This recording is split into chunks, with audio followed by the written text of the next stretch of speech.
नमस्कार दोस्तों, आपका ए आई स्टोरी अनुराग में दिल से स्वागत है। यह ब्रह्म पिशाच का तीसरा एपिसोड है।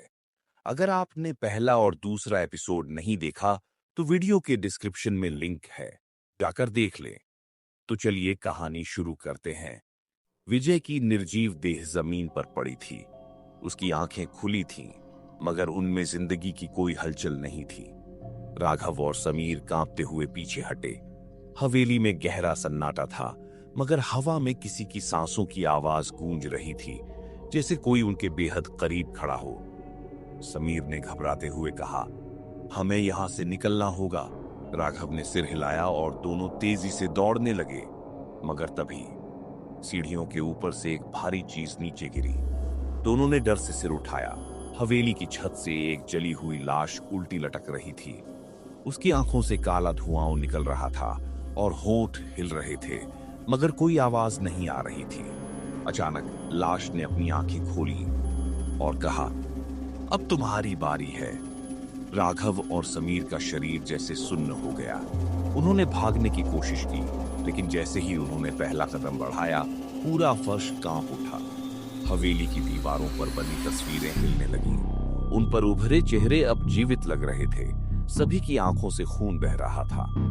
तभी एक कोने से एक बूढ़ी औरत की परछाई उभरी और उसने कहा, अगर जिंदा रहना चाहते हो तो पीछे मुड़कर मत देखना और भागो। उसकी आवाज हवा में गूंजी। राघव और समीर को कुछ समझ नहीं आया, मगर उन्होंने बिना कुछ सोचे समझे दौड़ना शुरू कर दिया। हवेली के गलियारों में अजीब सी सरसराहट होने लगी, जैसे सैकड़ों सांप उनके पीछे दौड़ रहे हों। अचानक समीर की चीख निकली, राघव! राघव ने देखा कि समीर जमीन पर गिरा पड़ा था।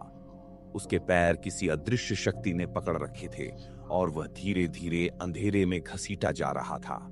समीर को राघव ने पकड़ने के लिए झपटा, मगर एक जबरदस्त झटके ने राघव को दूर फेंक दिया। समीर की आंखें डर से फटी हुई थीं और समीर राघव से बोल रहा था, मुझे बचा लो प्लीज। मगर राघव कुछ नहीं कर सका।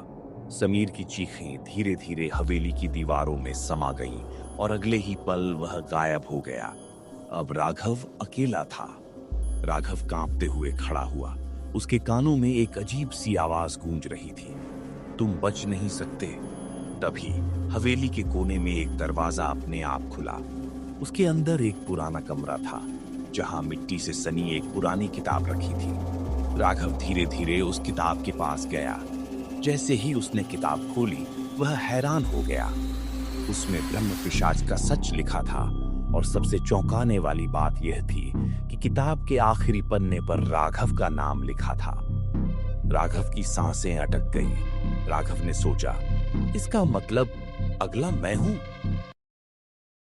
तो दोस्तों, यह कहानी अभी खत्म नहीं हुई है। हम अगले एपिसोड में ब्रह्म पिशाच का असली रहस्य क्या है, राघव का नाम किताब में क्यों लिखा था, क्या वह बच पाएगा या उसे भी हवेली निकल जाएगी, जानने के लिए इंतजार करें अगले एपिसोड का।